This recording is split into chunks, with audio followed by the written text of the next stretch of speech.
Hello, hello, hello. Welcome again to podcast Salmonella, starring me. This is Tim Salmons. Again, I'm flying it solo this week, but I had a few things to say, and I thought I'd just go ahead and catch them up while I had the chance. Several things. I've been on a major binge watching, TV watching this week. Well, first of all, Daredevil Season 2 was released Friday on Netflix. I started watching it Saturday, and I finished Tuesday. Fucking phenomenal. I love that show so much. It was, and as far as which season is better, I've seen a lot of this online. It doesn't really matter, but if I had to pick, I would say both seasons are about on the same playing field. And if I had a criticism towards Season 2 of Daredevil, it would be the Elektra stuff was a little rocky at times.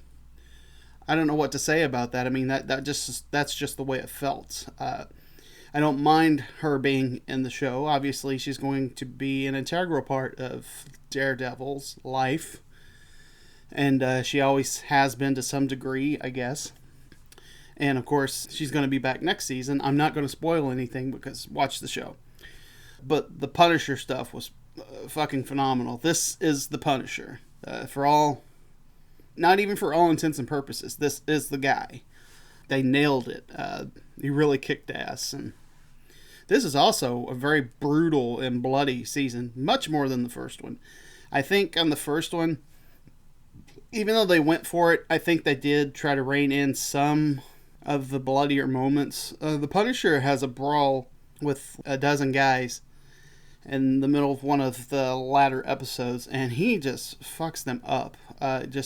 Stabs them all repeatedly and things like that. It was just so brutal, bloody, and violent that it didn't feel like it came from a different show, but it was definitely more. It felt more so than the first season, and I think that's the point of the Punisher. Is the Punisher, he doesn't give any fucks. He just kills, and there's blood flying everywhere and everything else.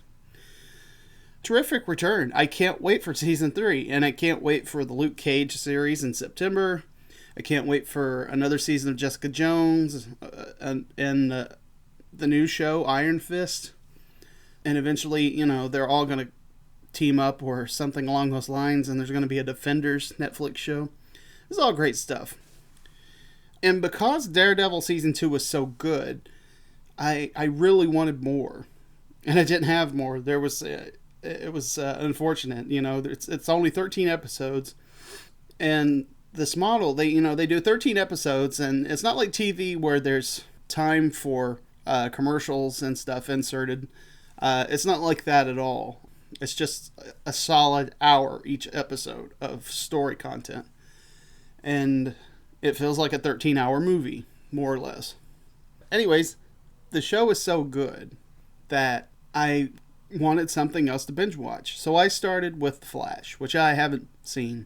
I had seen the first episode, and I kind of liked it, but I hadn't really picked it up from there. No, the first episode of the first season, obviously.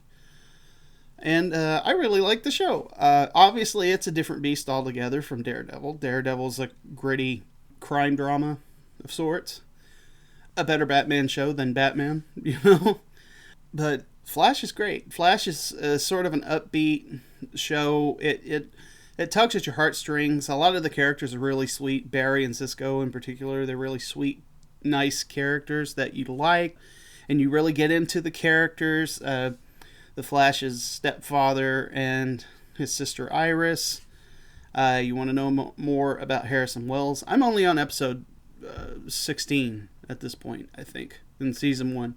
I haven't finished it, so maybe I'll talk more about it. But just as soon as I finish season 1, I'm going to immediately start season 2 because that's currently running on TV right now. It's the new season. Really terrific show. I like it a lot, and obviously, I think a lot of people just consider it like a cheesy CW superhero show. I can't really cop to that because it's the only one I've seen. It is a little cheesy in parts, but it's TV cheesy, if that makes any sense. Like if you're going to do a television show, certain things have to be there. There have to be breaks, false jeopardy, before commercial break and they come back and it's resolved, things like that. But it's not as cheesy as you would imagine. And that's mostly what I heard about this show. It's like, oh, it's so cheesy, the show. And I watched it, I'm like, it's not that bad. It's fairly mild. Some episodes are a little cheesier than others, depending on what story they're doing. But for the most part, overall, just fun adventures, solid characters that you like, and good stories. And that's about it. And I look forward to watching the rest of it. I've also been catching up on other superhero shows. Right now, Legends of Tomorrow is on a break, and I'm reading rumors that they're coming back, and apparently they're gonna go back to the past and see Jonah Hex, which this is crazy. So I look forward to that. Supergirl is also. I really blasted against the last episode of Supergirl that I saw, which was the one where she gets exposed to red kryptonite.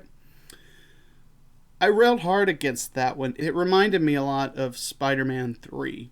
The way Peter Parker, when he gets exposed to Venom, he becomes a different person and he starts being really laid back and sort of mean. And that's really what this episode was. And I was rolling my eyes through most of it. Even though a lot of what was going on is going to have major repercussions for the show. As far as, interplay between characters, it really shook things up. And it didn't help that they had the ladies from The View on, and they were making references to Kim and Kanye West and shit like that doesn't belong in this show. You know what I mean? And also, sometimes they use their choice of music. Like, their score is fine, and, it's also, a bit cheesy, but their choice of music sometimes, it's gag-inducing. And I just wish they'd leave that stuff somewhere else and not talk about it. But overall, I like Supergirl. I like the characters. I like her a lot, and I like her sister a lot. And, it's not a perfect show, but it's entertaining enough. I caught up on Gotham. Gotham can be a frustrating show sometimes, because while you're watching it, you're enjoying it. Now, especially now, that first season was really rocky, but the second season has been not solid, but it's been better. Because the whole premise of the show is supposed to be about Jim Gordon going up against the corruption in the GCPD and everything, battling on the streets and cleaning the streets up and everything, and becoming Jim Gordon, and ultimately Bruce Wayne becoming Batman. But the problem is, there is no Batman on this show. Therefore, the villains don't feel earned. And it's because a lot of them are a product of Batman. The Joker and the Riddler specifically, they both go after Batman in different ways, obviously.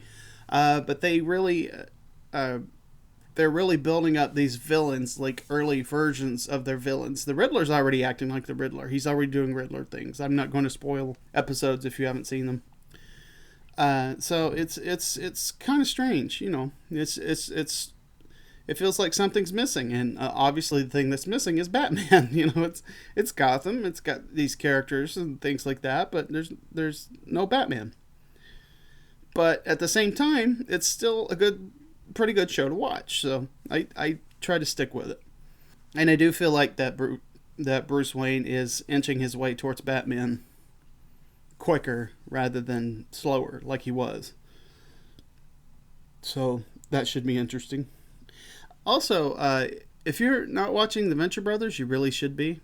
The Venture Brothers is one of my favorite shows. And I didn't want to say that their last couple of seasons sucked. They didn't.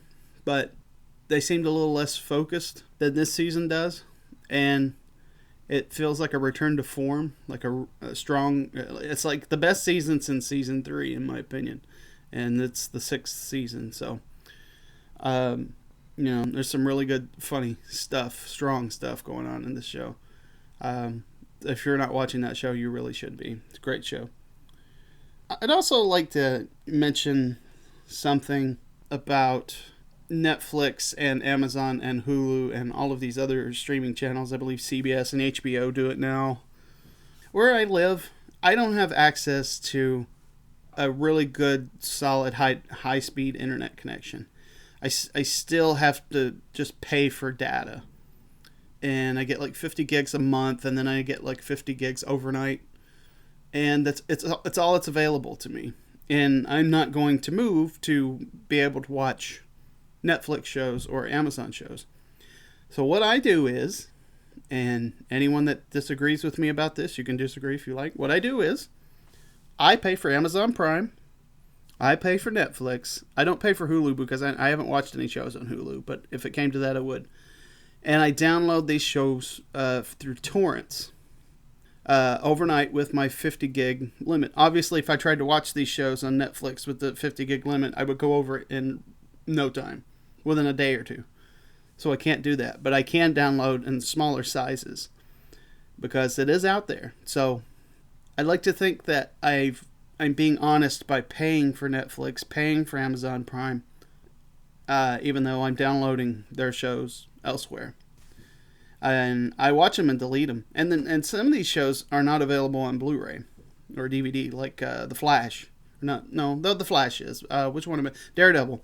Daredevil's not available on DVD or Blu-ray, so that's the only way that I can watch these shows. And I'm going to continue to do that. And it may be slightly, I guess, illegal in a way, but I feel like I'm paying for it and I'm doing my part, And I'm sure I'm not the only one. I'm sure there's other people in the world that do things like this, and it's tough when you want to watch shows and you can't watch them like that. And especially now, it seems like a lot of the better television is on a lot of these websites: Netflix, Hulu, and Amazon Prime, HBO Go, HBO Now, CBS streaming. I don't even think that's a thing yet, CBS streaming, but I think it's coming.